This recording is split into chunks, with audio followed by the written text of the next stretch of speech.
Buenas noches, bienvenidos todos y todas al Consejo de Asuntos Hemisféricos de Washington, D.C. Es un placer enorme estar contactado desde la capital de los Estados Unidos para todas las Américas con un invitado especial. Vamos a hablar sobre México y los Estados Unidos y la visita del presidente Andrés Manuel López Obrador aquí a la capital de los Estados Unidos. Queremos darle la bienvenida a nuestro invitado especial de hoy, es Jesús Ramírez Cuevas. Él es periodista, documentalista y escritor mexicano, también miembro del Movimiento Regeneración Nacional. Actualmente es el coordinador general de comunicación social y vocero del gobierno de Andrés Manuel López Obrador. Él también egresó de Ciencias Políticas de la Universidad Nacional Autónoma de México, se inició como reportero en el semanario Motivos, ha cubierto campañas presidenciales y también fue reportero del diario Reforma y también de la Associated Press y Reuters.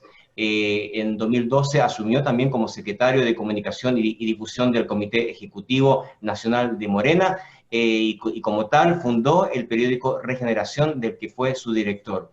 Es un placer enorme. Mi nombre es Patricio Zamorano, soy codirector del Consejo de Asuntos Hemisféricos y tenemos también a la periodista Alina Duarte, periodista destacada mexicana que también es Senior Fellow o investigadora general principal de nuestro Consejo de Asuntos Hemisféricos, COA, aquí en Washington, D.C.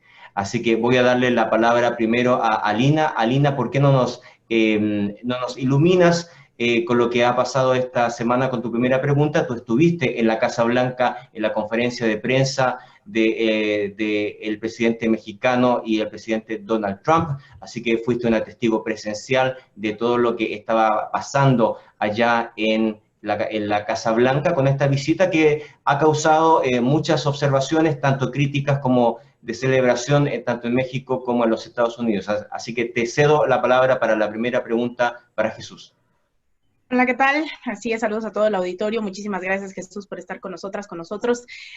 Para poner en contexto a quienes nos están viendo, en estos días pasados veíamos al presidente Andrés Manuel López Obrador venir aquí a la capital estadounidense y reunirse con su homólogo Donald Trump, una visita que causó bastante polémica, pero sobre todo en México, no tanto así en Estados Unidos, ya hablaremos de esto. Los medios invisibilizaron, ya sea, le comentaremos, le preguntaremos también a Jesús cuál es su opinión, ya sea por esta lucha que no podemos negar que hay dentro de los medios de comunicación contra Donald Trump.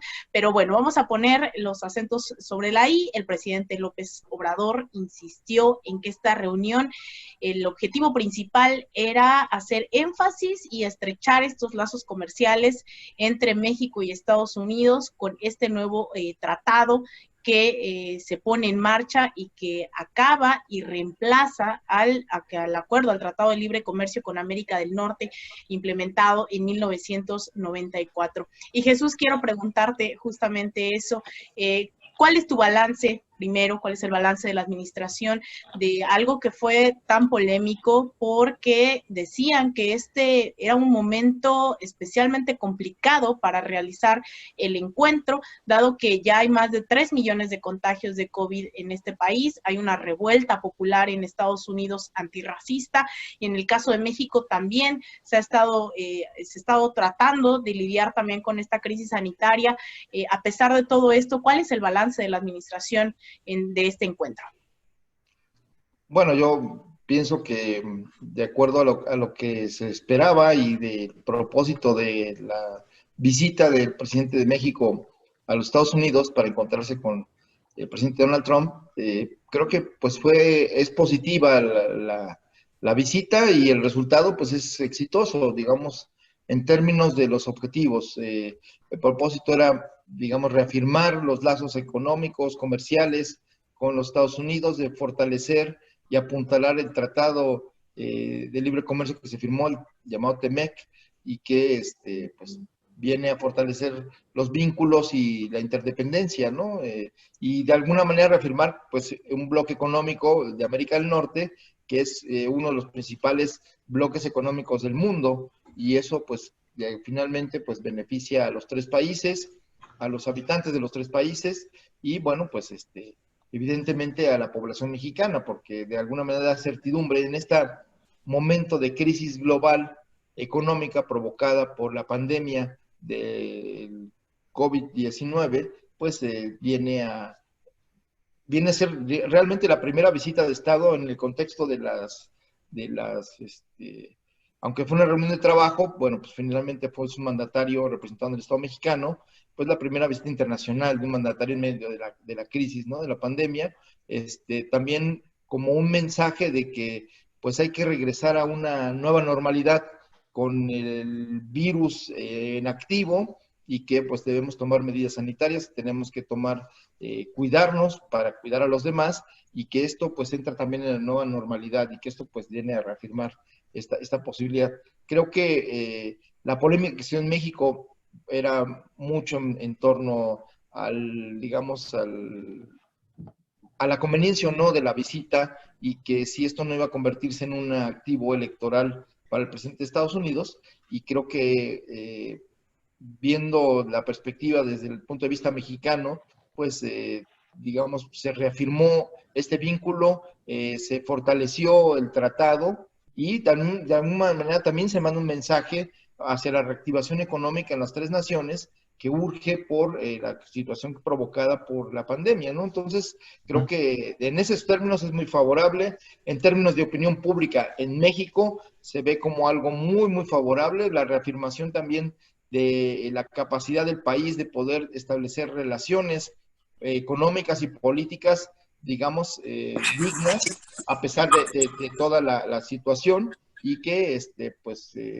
más allá de lo que puede ser la coyuntura electoral o la coyuntura política en Estados Unidos, viene a plantearse una nueva relación de México con Estados Unidos y Canadá, pero en particularmente frente a los Estados Unidos, y que viene también a plantear una nueva relación en términos de lo que representa el pueblo mexicano, pero también la migración mexicana en Estados Unidos y el reconocimiento de la contribución que se ha hecho a la economía de Estados Unidos, a la vida cultural y social de los Estados Unidos, y que creo que en el discurso que se dio en la Casa Blanca se reafirmó este respeto por el pueblo mexicano y por la migración, como no se había dado en otros momentos, y creo que eso es muy favorable para los tres países, pero también para el respeto a los derechos de los migrantes y de los trabajadores en Estados Unidos.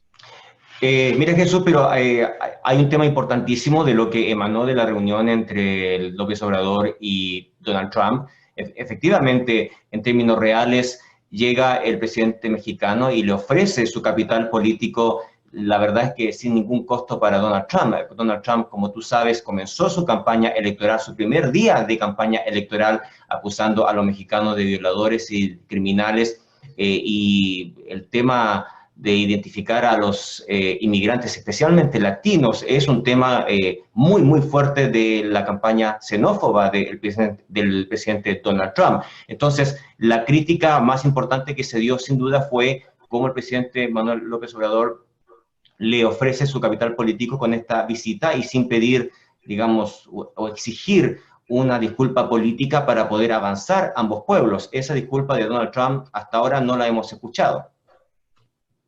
Bueno, pero también se escuchó a un presidente de Estados Unidos reconociendo el aporte de la migración de los hispanos a la economía y a la sociedad estadounidense, en términos muy inéditos, creo yo, y creo que es importante también, porque no es a cambio de nada, pero sí es también a favor de tender puentes entre los pueblos y entre los gobiernos, que es algo relevante, y en términos de dignidad, es decir, respetando los derechos de la población, respetando los derechos de la migración y también reconociendo la contribución que quizá en este discurso que tú citas del inicio de la campaña hace 4 años del hoy presidente Donald Trump, pues creo que hay un cambio del discurso y que creo que también la participación, el aporte desde México a este cambio de discurso, pues tiene que ver con esta dignificación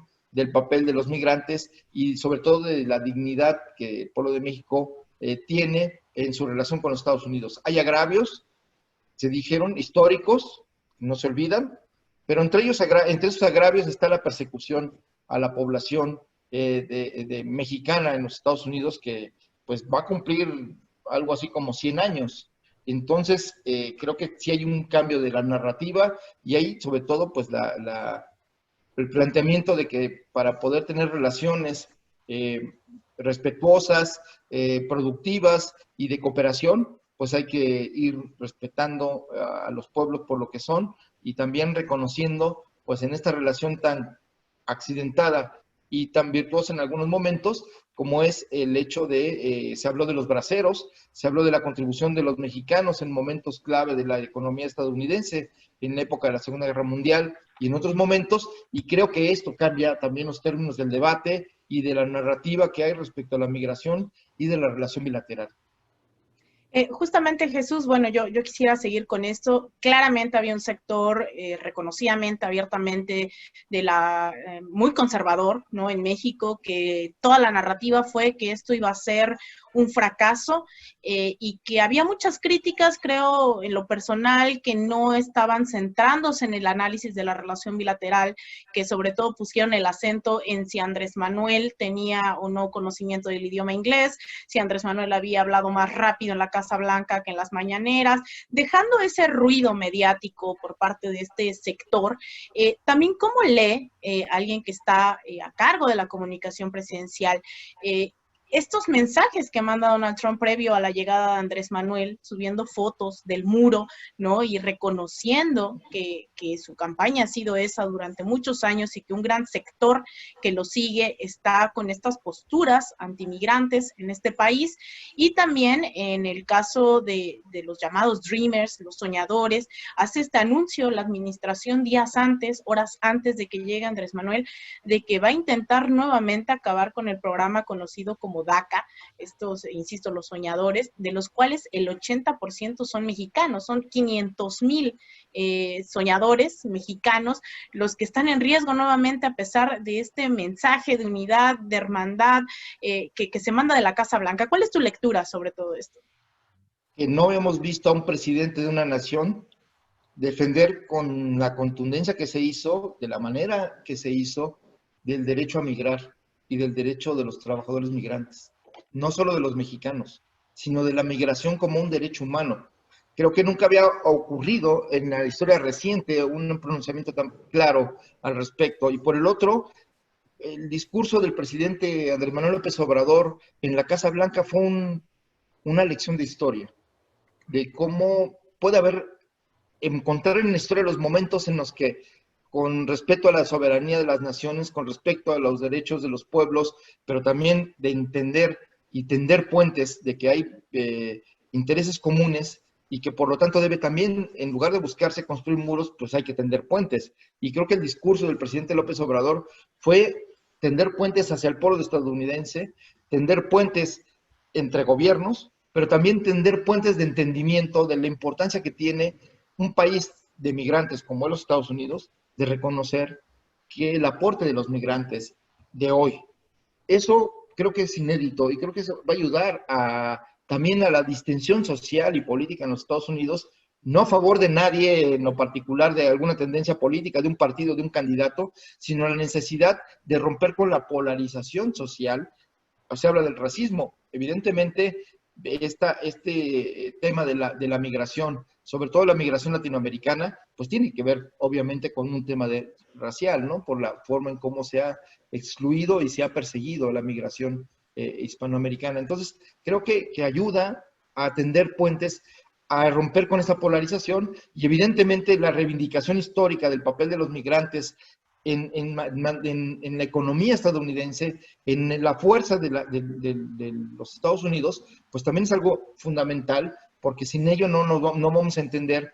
También la dependencia económica de México es también una interdependencia de la industria estadounidense. Hoy se habla de que no puede la industria de Ford, por ejemplo, de esta empresa automovilística o de automotriz, no puede desplegar plenamente sin que se eche a andar las cadenas productivas desde México para proveer de bienes y de insumos a la industria. Entonces, es una interdependencia ya económica que tiene que reconocerse, pero también, de los lazos y de la importancia de los migrantes hacia México, pero también hacia Estados Unidos.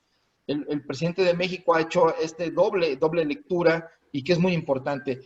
también de la importancia económica y social de los migrantes hacia México, del aporte de los 35,000 millones de dólares que aportan a México. México es la tercera nación digamos, en materia de remesas de trabajadores migrantes, después de la India y de China, y creo que es muy importante para el sector, digamos, del bloque económico, esta aportación social y económica, porque también detona procesos de consumo y de cadenas virtuosas respecto a las cadenas económicas que hay entre los tres países.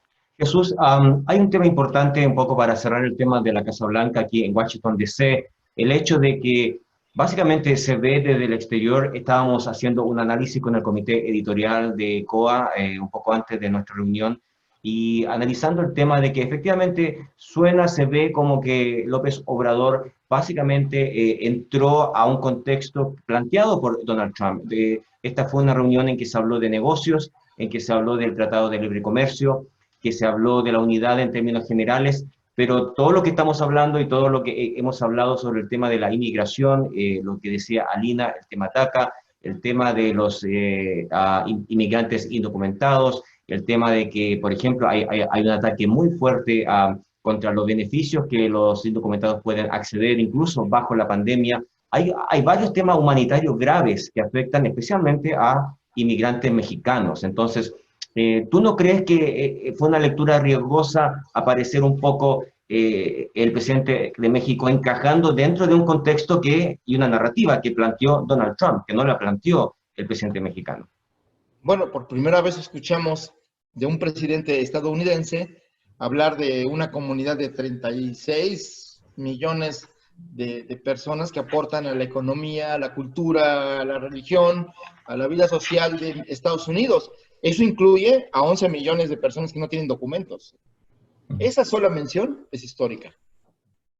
La directiva que firmó el presidente estadounidense reciente respecto a la población hispanoamericana y a los hispanos para buscar mejorar su situación educativa y laboral, terminó con una frase que también me parece significativa, resultado de este encuentro, diciendo que los hispanos y la población hispanoamericana eran un tesoro de la economía estadounidense. Entonces, creo que sí hay una sensibilización del papel que juega la migración hispana en los Estados Unidos, su rol económico y ahora, pues evidentemente, y eso no escapa a nadie, su rol político y electoral. Entonces, yo creo que vienen cambios, espero que así suceda, porque así parece, digamos, sentirse en este reconocimiento diferente a esta discriminación o esta tabla rasa que había hecho en un inicio de su trayectoria política y electoral del hoy presidente Donald Trump. Creo que sí hay un cambio y que en México está influyendo en ese cambio y que la visita de Andrés Manuel López Obrador a los Estados Unidos también agradeciendo la presencia, agradeciendo la movilización, las muestras de apoyo que recibió en los Estados Unidos, también el reconocimiento de un papel activo político y social de los migrantes en Estados Unidos. Entonces creo que eso es favorable a la relación de los tres países, pero también es favorable a la visibilización y a la defensa de los derechos de los migrantes allá en general y en particular de los migrantes mexicanos. ¿Por qué lo digo? Porque también el presidente en su balance en la televisora Telemundo habló precisamente de esto, del DACA y de que deben respetarse los derechos de los migrantes a la educación, a los derechos humanos, y evidentemente que algo que muy importante que en su discurso en la Casa Blanca hizo es que si estamos hablando de libre comercio y estamos hablando de un tratado comercial, tiene que considerarse a los trabajadores como un elemento central de esas relaciones económicas. Nunca se había puesto los derechos de los trabajadores en el centro de una relación comercial. En el Tratado de Libre Comercio se dejaron de fuera los derechos laborales. Hoy están jugando un papel importante, pero aquí se está también considerando de parte del gobierno y del presidente López Obrador, el gobierno mexicano y de López Obrador, el tema de los derechos de los migrantes y de la fuerza laboral. Eso también es inédito, y más decirlo en la Casa Blanca frente a un presidente estadounidense que de alguna manera suave o metafóricamente, pero está reconociendo esa importancia. Y creo que no se cedió en los principios del gobierno mexicano, no se cedió en la defensa que hay convencida de los derechos de los migrantes, de los derechos de los mexicanos en el exterior, pero también abogar a favor de que si se va a hablar de relaciones económicas y comerciales, tiene que considerarse los derechos laborales, los salarios y las formas dignas de vida que deben generarse a través de esas cadenas productivas. Bueno, yo quiero seguir, Jesús, justo con el tema de los migrantes que tú mencionas y quiero comentarles nuestra oportunidad de haber entrado a la Casa Blanca. Estuve como corresponsal justo del Sistema Público de Radiodifusión del Estado mexicano, a cargo precisamente de Jesús Ramírez. Me permitieron hacer esta cobertura para el sistema público en México y puedo tener esta perspectiva un poco de lo que pasó adentro y afuera de la Casa Blanca, adentro en esta reunión, ¿no? Con un Donald Trump también de repente dudando de lo que estaba escuchando, un poco descolocado, pensando y dudando si estaba escuchando bien los comentarios de Andrés Manuel. Esa fue mi impresión, pero también una reunión que no se permitió a la prensa hacer preguntas y respuestas por un formato muy rígido para que justo fuera solo la relación comercial la que estuviera a debate, mientras afuera había muchas cosas, y te lo comento, Jesús, estos debates que tenía la comunidad migrante, muchos de ellos que han cruzado la frontera en bastantes ocasiones, que estaban ahí afuera, eran cientos de ellos apoyando a Andrés Manuel López Obrador en la Casa Blanca, y que tenían varias dudas, ¿no? Sobre todo cuando yo les preguntaba si dentro de ese apoyo eran críticos en alguna situación.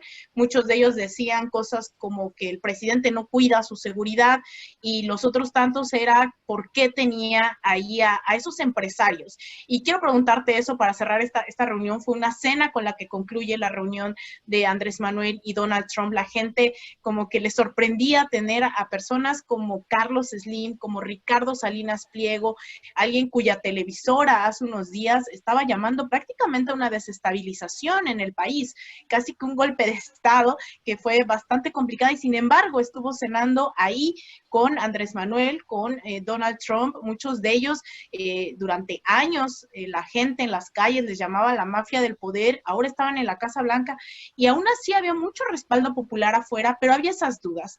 ¿Por qué solamente esta clase empresarial estuvo ahí dentro de la Casa Blanca? Bueno, porque el énfasis era económico, ¿no? Entonces estamos hablando de personajes que representan, pues, empresas globales mexicanas. Casi todas tienen inversiones en Estados Unidos y en otros países, y que, pues, sí son relevantes en materia de económica, digamos, son representantes, capitanes de capitales mexicanos globales.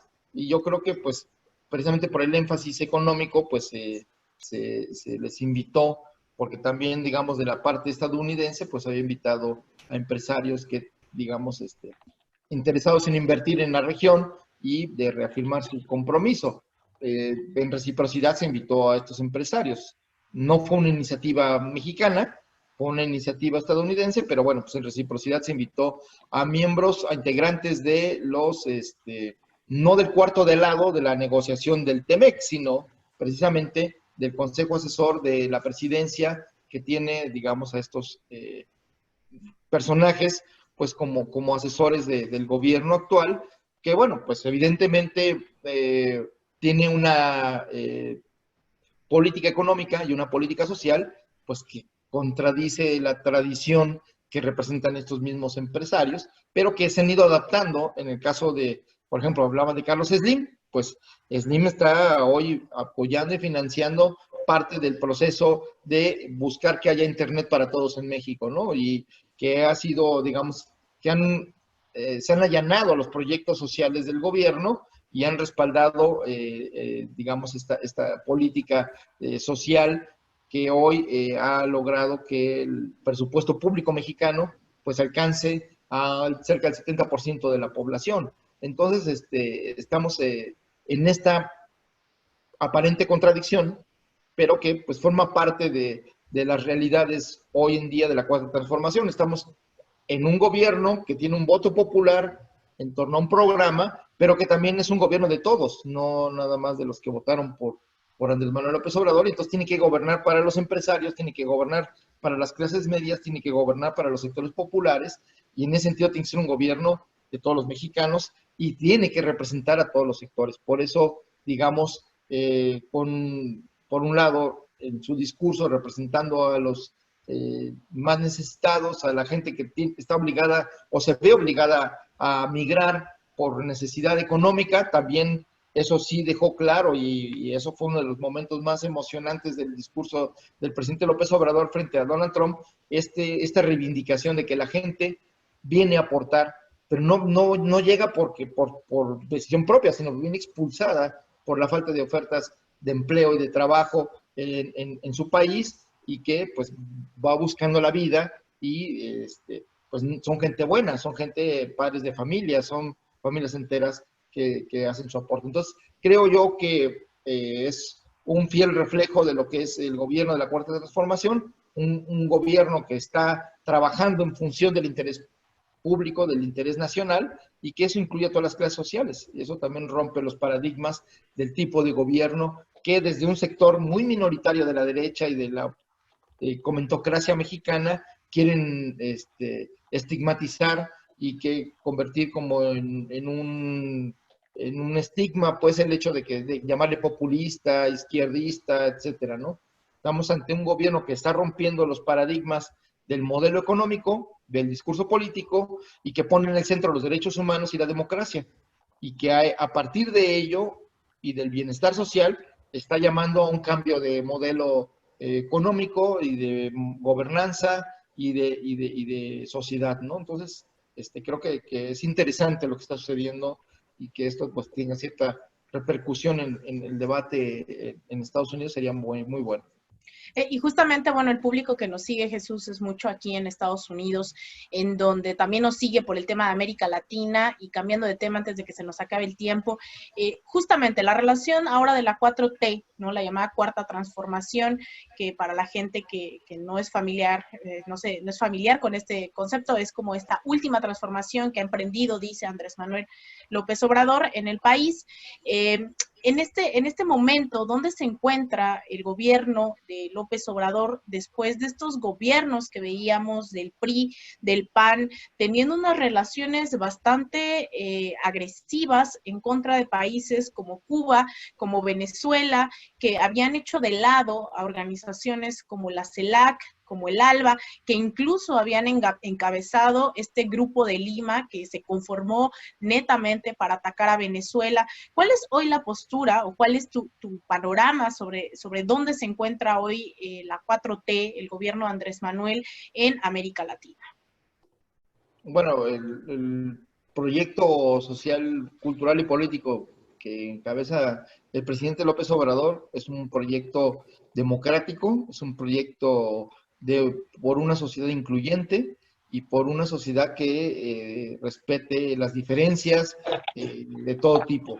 Y en ese sentido, plantea una crítica a un modelo económico predominante que, digamos, se ha establecido en los últimos 40 años, 36 años aproximadamente, a partir de lo que se produjo después del consenso de Washington y todas las políticas que subordinaron a los estados nacionales y a los pueblos respecto a las necesidades del mercado. Y aquí el cambio de paradigma, lo llamado la Cuarta Transformación, que alude a los cambios históricos en México, la independencia, la defensa frente a la intervención francesa en el siglo XIX, y luego la Revolución Mexicana, que fue la primera revolución social del mundo, que estableció en la Constitución los derechos sociales por primera vez en la historia, y La cuarta transformación lo que pretende es poner en el centro las necesidades de la población, los derechos sociales, los derechos humanos, y a partir de ello, pues desarrollar un modelo económico de beneficio y de bienestar a la mayoría, bueno, a toda la población, pero con énfasis en los sectores más desfavorecidos, que han sido excluidos, porque este modelo neoliberal, o conocido como modelo neoliberal, pues ha concentrado la riqueza en el 1%, como hablando en los términos estadounidenses, y en ese 1% ha concentrado la riqueza y las decisiones, excluyendo a la mayoría de la población. Hoy queremos invertir la pirámide y darle posibilidades de bienestar a la mayoría de la población y la capacidad de decidir, incidir y debatir los temas públicos de los que está vedada la población. Eso evidentemente contradice, digamos, toda la política mexicana de los últimos 36 años, y a nivel de internacional, pues es un cambio de paradigma. Si se había subordinado el Estado al mercado y se había subordinado a la sociedad al mercado, ahora lo que queremos es un equilibrio, no una dictadura del Estado, ni tampoco la dictadura del mercado. Queremos que la sociedad con mayor democracia pueda incidir en ambos espacios y pueda disfrutar de un bienestar social, producto de políticas públicas que incluyen la participación democrática, pero también de un modelo económico que logre beneficios sociales y bienestar, respeto al medio ambiente, a la naturaleza, pero también a los derechos laborales y humanos de la gente.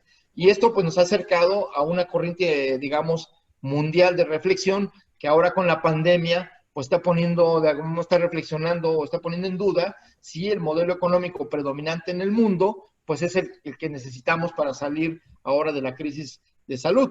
Nosotros venimos, digamos, cambiando el paradigma de las políticas de Estado favorables, digamos, exclusivamente al mercado, con un equilibrio, poniendo en equilibrio al mercado y a la sociedad, y en ese sentido, por ejemplo, venimos desde que inició la administración, de una recuperación del derecho a la salud de la población. Entonces venimos invirtiendo recursos públicos para garantizar a toda la población, hacer universal el derecho humano a la salud. Y por eso cuando viene esta pandemia, justo nos agarra en ese proceso de cambio, de transición, de fortalecimiento de las instituciones públicas, y de alguna manera pues eso ayuda a que no haya un colapso ahora del sistema de salud frente a la crisis de la pandemia, porque hemos venido reforzando justo el sistema público. Entonces, justo hemos aprovechado que, viendo la experiencia en los otros países, de poder garantizar la atención a quien necesite, afectado por el coronavirus, de atención médica, se ha garantizado por lo menos que no haya una saturación del sistema médico, ¿no? Entonces, eso nos coloca a nivel mundial en una corriente de reflexión sobre un cambio de un paradigma económico, de paradigma del sistema público, educativo, de salud.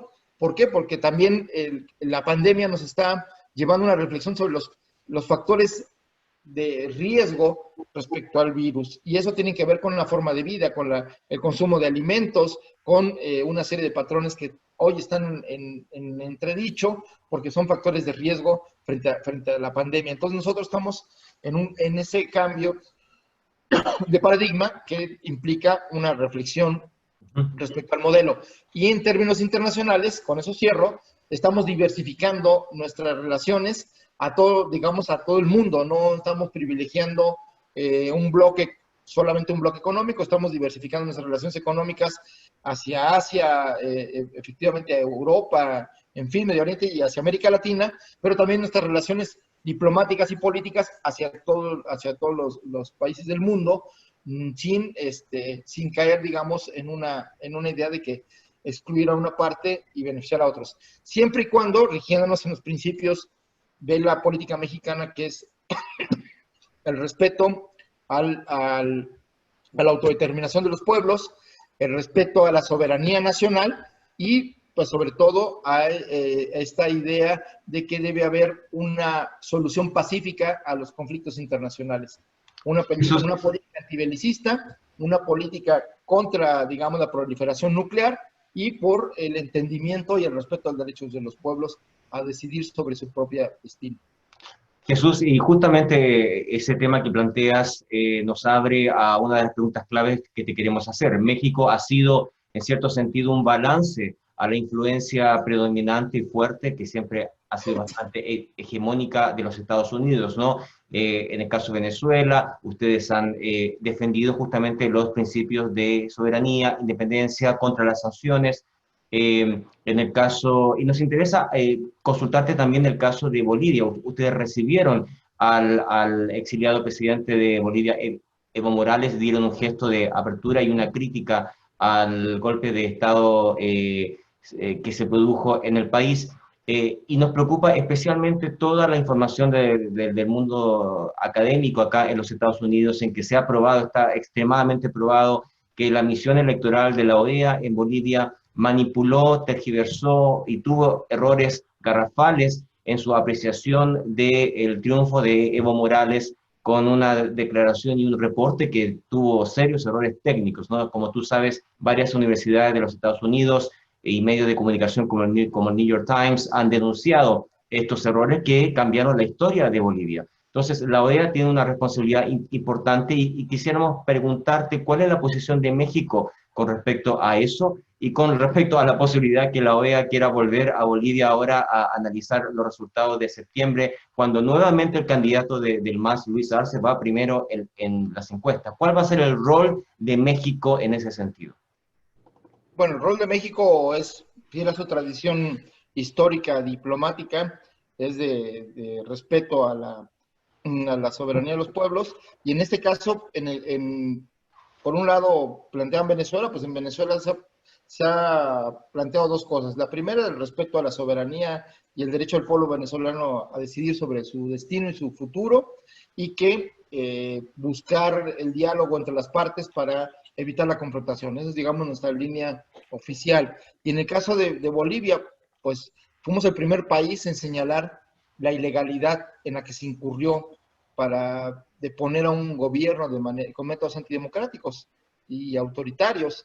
Advertimos de la represión a los sectores populares que opusieron al golpe, dimos asilo al presidente Evo Morales porque había sido depuesto por métodos no democráticos, y de acuerdo a los testimonios que, como bien señalas, de periódicos estadounidenses como el New York Times, pero también de universidades que fueron partícipes de la observación electoral en Bolivia, no pudo probar el fraude electoral que se señaló ese informe. Entonces fue usado políticamente para deponer de manera no democrática a un gobierno que llegó por la vía democrática, por la vía del voto. Creo que en los principios de la política exterior mexicana está el respeto a los gobiernos democráticamente electos y, por lo tanto, propugnar porque sea por vías democráticas como se pueda cambiar la administración o a los gobiernos en cada país. Nuestra política internacional es a favor de los derechos humanos, a favor de la autodeterminación, pero también a favor de la vía democrática para elegir o para cambiar de gobierno en un país. Y eso no nos moveremos de esa línea porque son principios históricos que además nuestra Constitución, el artículo 89 de la Constitución mexicana, establece. Esos principios están ahí en la letra de cómo, a través de cuáles son, digamos, los parámetros que puede utilizar un gobierno mexicano frente a los conflictos internacionales. Ya está muy claro y mantendremos estos principios en alto como la forma de relaciones en el mundo.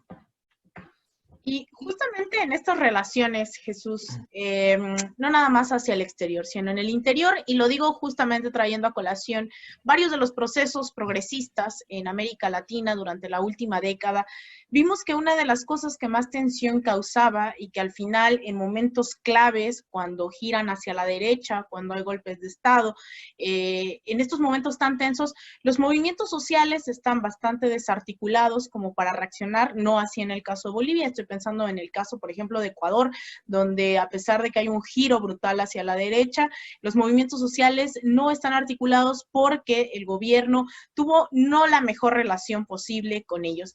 En el caso de México no es que estemos pensando que pueda haber inmediatamente, tal vez a corto plazo, no descartaría que algo así ocurriera a largo plazo, mediano plazo con Estados Unidos, porque es Estados Unidos, pero ¿cuál es la relación que tiene hoy? Y poniendo en contexto específicamente, hemos visto más bien una relación tensa con muchos movimientos sociales, con el movimiento feminista, con el movimiento de protección de territorio, en el caso del tren en la península, el Tren Maya.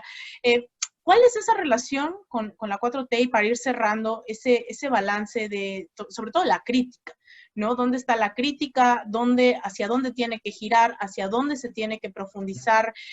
¿Hacia dónde va la 4T, Jesús? Bueno, somos un gobierno que es el resultado de la lucha social. Somos un gobierno que viene de la lucha, que es resultado de los movimientos sociales, de los movimientos reivindicativos. Por lo tanto, nos debemos a ellos. Y nuestras políticas públicas, nuestro programa de gobierno incluye las demandas de la sociedad, incluye las demandas de las mujeres, de los indígenas, de los defensores de derechos humanos, de la libertad de expresión. Lo que sucede es que el cambio que ha habido en México es tan grande que ha descolocado a todos, incluidos los movimientos sociales, que estaban acostumbrados a un tipo de relación con el Estado, con el gobierno, que ahora ha cambiado completamente. Por ejemplo, en el sistema autoritario anterior, pues la forma de control social más recurrente del sistema priista o con cualquiera de sus cabezas del PAN o como sea, era la cooptación y compra de conciencias de los movimientos. Entonces, era comprar a los líderes a través de un intercambio de favores, a través de vía económica, pues el apoyo político. Esto ya se acabó. En México, si algo se ha roto, es el sistema corporativo, porque el actual gobierno lo que está haciendo es construir una relación directa con los ciudadanos en materia de derechos sociales. Y entonces, en lugar de que haya intermediarios, sean institucionales o sean sindicatos, organizaciones o movimientos u organizaciones no gubernamentales, en lugar de que sean los intermediarios entre el Estado y la sociedad, la relación hoy en día es directa. Por eso tenemos en medio de esta pandemia y de esta crisis, una capacidad que pocos gobiernos tienen de poder aterrizar la ayuda social de manera directa a la población. Entonces, hemos podido ahora brindar o estamos en proceso de dar, por ejemplo, 4 millones de créditos de manera directa del Estado a los microempresarios, a los pequeños comerciantes, a las pequeñas cooperativas de trabajadores o de productores. Entonces, estamos en ese proceso y eso es una cosa que está cambiando la vida política nacional, que era dirigida desde el Estado. Ahora, lo que nosotros hemos estado promoviendo es la participación social. Somos el primer gobierno mexicano que está en diálogo con los pueblos indígenas. Tenemos un programa de trabajo con el pueblo yaqui para hacer un programa de desarrollo conjunto. Hemos hecho asambleas, ahora con el tema del Tren Maya, en los 5 estados, con poblaciones mayas, con poblaciones chontales, con poblaciones choles, con otros sectores indígenas que hoy, por ejemplo, en la península de Yucatán, han migrado para trabajar allá, se les han reconocido sus derechos como indígenas, pese a que no es su tierra originaria. Y entonces hemos hecho asambleas ¿para qué? Para incluirlos en el desarrollo de proyectos como el Tren Maya y buscar proyectos de desarrollo con las comunidades. Esto es inédito, esto nunca ha ocurrido. Aquí antes se imponían los proyectos primero por la vía policíaca y militar y se les imponía a los pueblos y mediante el despojo, etcétera, ¿no? Entonces, hoy en día lo que hay es un diálogo con los pueblos para respetar el medio ambiente, para preservar las formas de producción agroecológicas milenarias, que son también una base económica y social para el desarrollo alternativo. Es decir, frente a la degradación ambiental que ha producido la industrialización, hay procesos de producción muy, digamos, eficaces, muy productivos, que tienen una base cultural milenaria en las comunidades indígenas y se está reconociendo. Este es el primer gobierno que pone en el centro el maíz. No solo somos el país o la región del mundo que dio origen al maíz.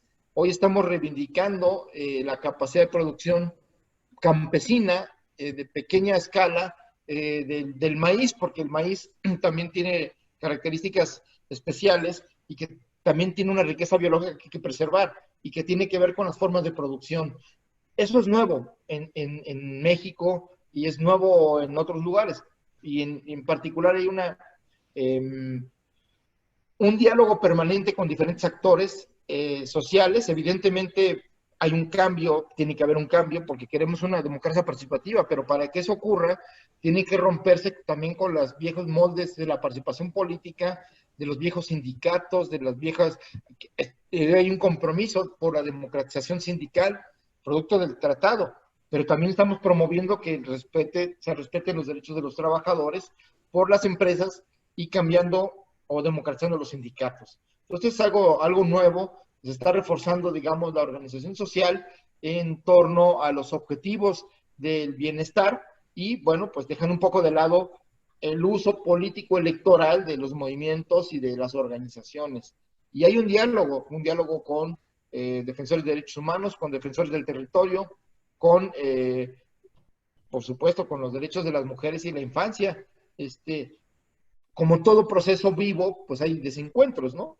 Y hay momentos de tensión, como el que se vivió el 8 de marzo en torno a la marcha de las mujeres, pero este es el gobierno que ha roto también los paradigmas respecto a la causa de las mujeres. Es el primer gobierno paritario, donde había igual cantidad de funcionarios mujeres que hombres en el primer círculo. Esto es inédito, eso nunca había ocurrido en México. Bueno, muchas gracias, estimado Jesús. Queremos dar término a esta jornada de análisis contigo. Ha sido un placer. Hemos conversado acá desde el Consejo de Asuntos Hemisféricos de Washington, D.C. con Jesús Ramírez. Él es el portavoz de la Presidencia de México del presidente López Obrador, que acaba de estar esta semana en una reunión histórica junto a Donald Trump aquí en la Casa Blanca en Washington, D.C. Solo me queda darle mi saludo también a Lina Duarte, periodista mexicana, investigadora senior de nuestro centro de pensamiento aquí en Washington, D.C., el Consejo de Asuntos Hemisféricos. Y nuevamente, Jesús, muchas gracias por tu participación y te estaremos contactando en el futuro para seguir con este análisis de todo lo que está pasando en México con este nuevo proceso de reforma en tu país. Así que buenas noches a todos, muchas gracias. Buenas noches, muchas gracias por el interés, estamos en contacto. Un abrazo para todos.